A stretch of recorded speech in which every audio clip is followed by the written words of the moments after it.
Today, on how it's made. Custom running shoes.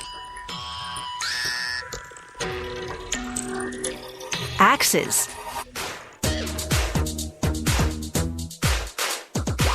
Racing carts. And animatronics.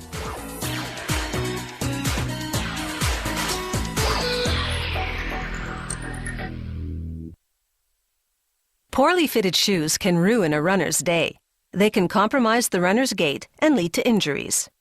It's why custom-made running shoes have become popular. Tailored for one specific pair of feet, they give the runner the necessary support to go the distance.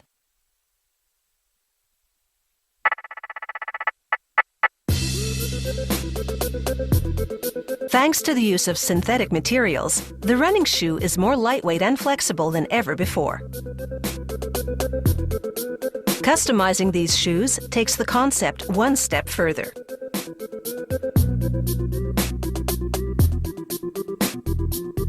They start by taking a precise 3D laser scan of each foot. Then the runner steps onto a device called a pressure plate. Rubber-tipped pins sprout up around the foot. This technique creates an exact outline of the sole, including the arch. Next, a high-pressure water jet cuts through synthetic fabric like a knife. A computer guides the cuts, following the measurements from the scans. The cutouts will be used to make the upper. That's the part of the shoe that wraps around the top of the foot. A seamstress sews together the cutouts, creating the basic shell of the running shoe's upper. Uppers come in a variety of colors, and when a shoe is custom ordered, the athlete can choose. After holes for the laces have been punched into the upper part of the running shoe, the seamstress stitches on stripes, a trademark look for the company.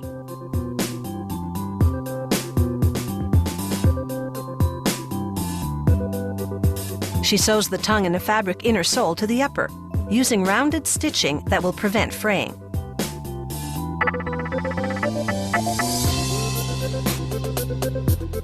The inner sole joins the two sides of the upper, and this custom running shoe is starting to come together. But this shoe needs shape and structure before it's ready to pound pavement. So the next worker inserts a plastic replica of the athlete's foot, called a last, into the shoes.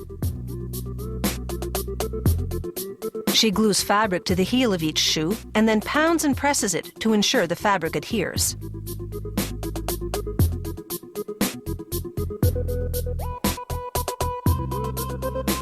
Left to sit for 5 hours, the shoes conform to the shape of the custom-made lasts.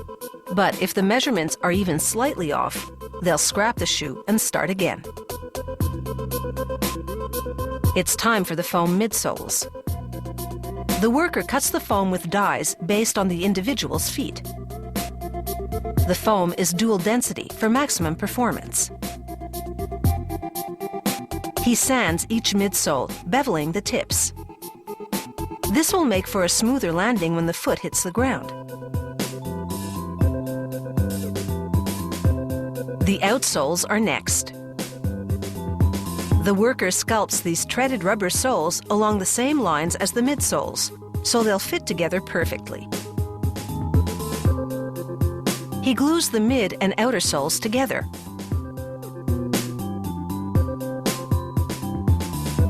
To make sure this job really sticks, they squeeze the two soles together using a hydraulic press.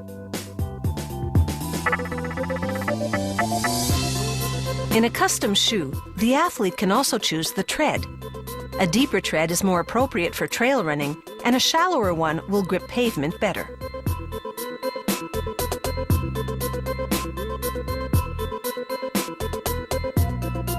The worker now glues the bottom of the shoe to the top.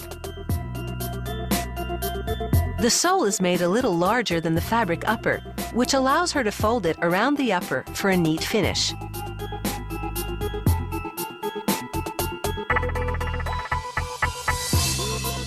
A machine they call the claw applies pressure to enhance the bonding of the sole to the shoe. Then they insert a memory foam insole, which melds to the shape of the foot. This insole is also breathable and has been treated with an antibacterial agent. The athlete's name on the heel is the final personal touch for these custom running shoes. They've taken about 5 days to make, but they're ready for a marathon.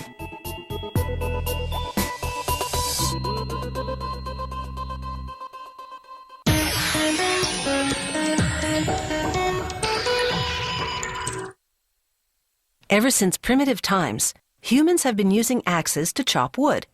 The first axes were simple sharpened stones, but when a handle was added about 35,000 years ago, it increased the force that could be applied with each strike, and that gave the axe much greater impact. Today, the axe hasn't lost its edge, despite the proliferation of mechanized tools. It offers a low-tech, hands-on way to get the job done. A modern axe starts as a cylinder of high-quality steel. A ram nudges it into an induction furnace. The intense heat makes the steel white-hot and pliable, allowing it to be stretched and shaped. A powerful press then pounds the steel into a series of dies to further define the axe profile. A cutter head trims the edges. Operators now transfer the axe to another ram, which presses it into a die to straighten and level it. Then it's onto a revolving rack for half an hour to cool down and harden just enough so they can be handled. A worker loads dozens of the axes into a tumbler. They're tossed about with tiny steel pellets, and the resulting friction rubs scale from the surface of the steel and also smooths the edges.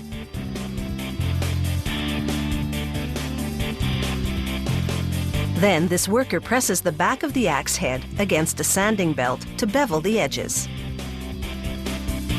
He sands the sides of the axe head for a smooth finish. In just seconds, he sharpens both sides of the cutting edge. It takes well-honed skills to do this with such quick precision. He then polishes the neck of the axe against a narrower, finer grit sanding belt. And it's time for a dip in a special solution heated to 815 degrees Celsius. Then they quench the red-hot steel in warm oil. The abrupt temperature change hardens the metal so it's tough enough for any wood chopping job. At the next station, a worker assembles pre-punched leather and plastic rings to build the axe grip. She places the black and white plastic rings at each end of the leather pack to give the grip a customized look. The rings get progressively smaller as she tapers the grip to fit the throat of the axe handle. It takes about 36 of the leather rings and 6 plastic ones to make one grip. She transfers the grip pack to an assembly press and inserts the lower part of the axe, which has been lubricated with beeswax, into the grip's center holes. A hydraulic ram drives it through. The lubrication ensures this job doesn't hit any snags.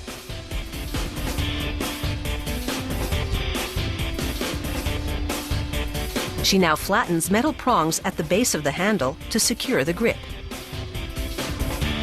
The axes rotate as a long abrasive belt rocks against the leather. It sands the grip to make the layers flush.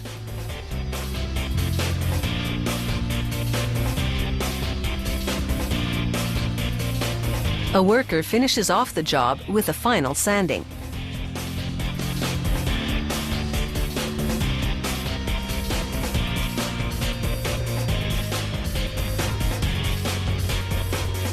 His handiwork makes the grip look really smooth.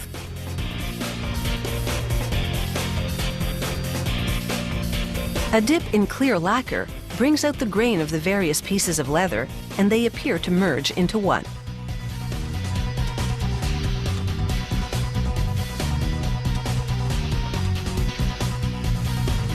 Once the lacquer dries, another worker polishes the exposed steel against a belt with a very fine grit.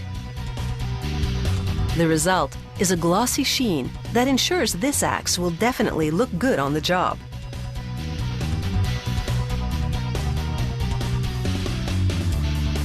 It takes about 2 days to make one of these axes, but they're designed to last a lifetime.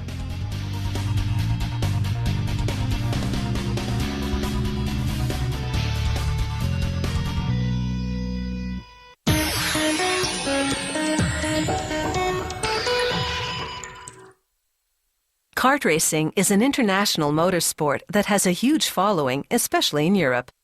The karts look a bit like miniature Formula One race cars, but have no suspension system. Kart racing can be even more exciting than F1 because of their small size and increased maneuverability.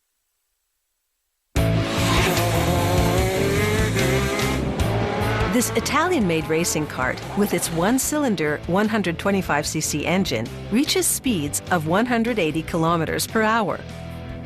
An aluminum case houses all the engine components. A computer-guided drill bores various holes for installing them.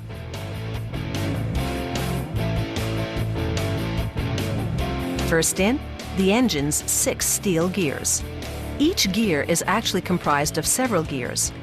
They thread them onto a shaft.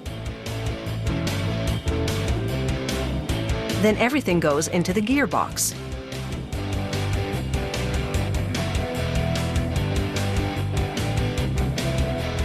Behind the gears goes the gear shifter, which the driver operates with a lever to change gears. Next comes the drive shaft. It turns a chain that rotates the axle on which the rear wheels are mounted.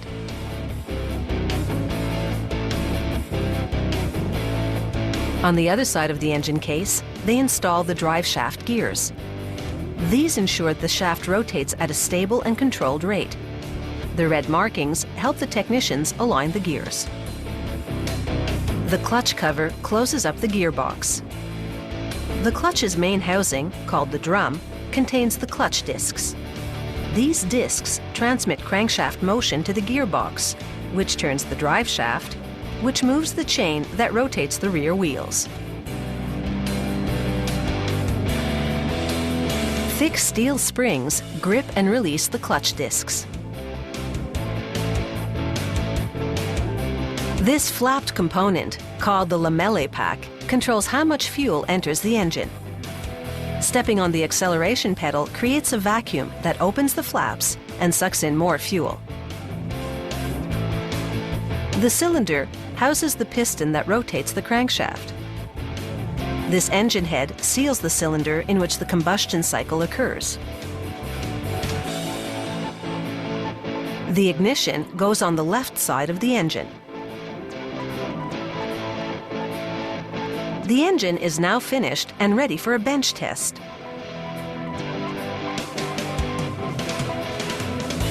Technicians use special instruments to monitor and calibrate its performance. The racing kart's chassis is made of steel tubing. At the back, they mount bearings to hold the rear axle. Then they mount the axle itself, and on it, brake discs. They attach brake calipers to the chassis. Under braking, they squeeze the discs to stop the wheels from turning. After measuring again to ensure the rear axle is perfectly centered, they lock it in position, in a way that enables it to rotate, of course. Now for the steering system. At the front of the chassis, technicians mount a spindle on each side. The spindles turn the kart's front wheels.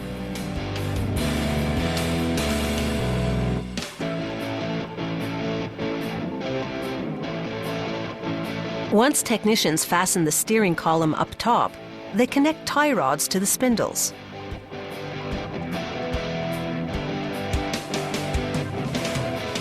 Tie rods transmit the rotation of the steering column via those spindles to the front wheels.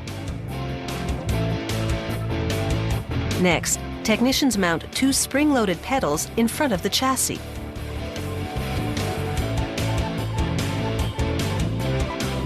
The brake system is hydraulic, meaning that pressurized fluid activates the calipers to grab or release the brake discs. Next come the wheel hubs, on which the tire rims go.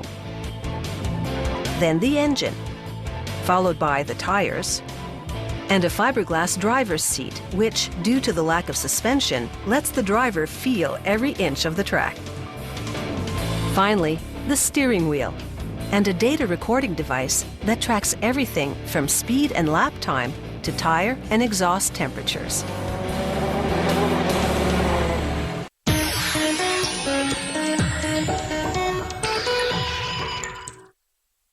Animatronics is the construction of robotic puppets that move in a lifelike way.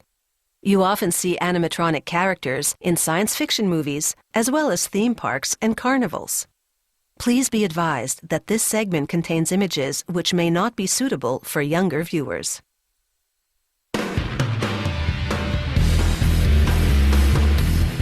When it comes to the horror genre, the more gruesome the animatronic character, the better. Meet Crazy Kristin. She starts out as a hunk of clay. Her creator sculpts her form on a vertical table. Once he finishes her shape, he switches to finer tools to craft her gory features.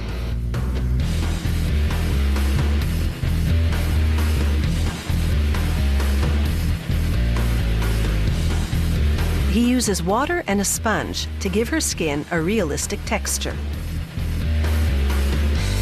Once the clay has hardened, they lay Crazy Kristin on her back and drown her in gypsum plaster.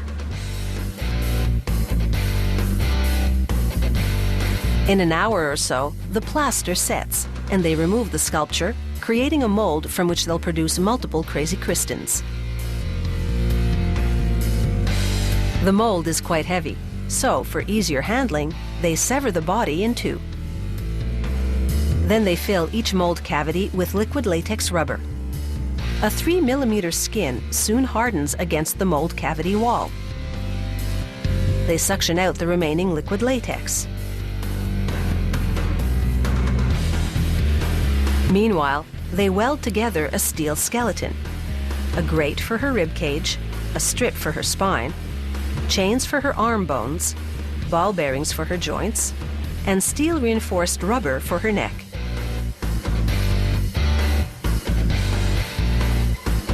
So far, Crazy Kristin has skin and bones. Now she needs flesh. They fill each mold cavity with expanding polyurethane foam. To control the expansion, they cover the top with a plastic sheet and guide the foam with their hands. The lower body doesn't require an inner support structure because it's immobile, just steel chains in the legs to hold them in place.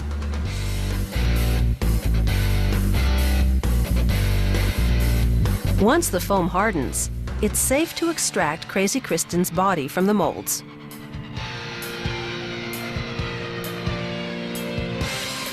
They trim off excess latex along the perimeter.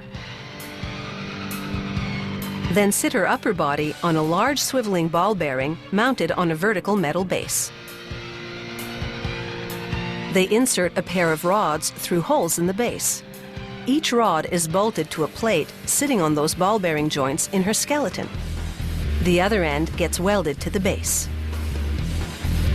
These cylinders are pneumatic, meaning air pressure opens and closes them, making Crazy Kristin thrash about. It's all controlled by this digital device they mount on a guitar amplifier. It sends electric pulses that control the pneumatic cylinders. An actress records the accompanying shrieks and moans. They transfer the soundtrack to the digital control box. The box triggers the sound effects along with the movement. It's time to apply Crazy Kristin's makeup. For her skin colors, they use a half-half mixture of house paint and liquid latex rubber. For her eyeballs, they use off-white opaque ink. Then they airbrush the iris and paint in the pupil with the stick end of a small brush.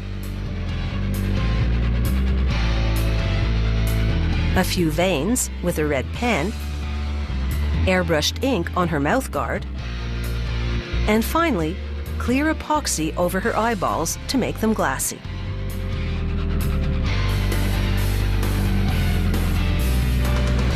They top her off with a wig, mount her lower body to the base, then complete her look with a straitjacket. Because Crazy Kristen's home is the insane asylum.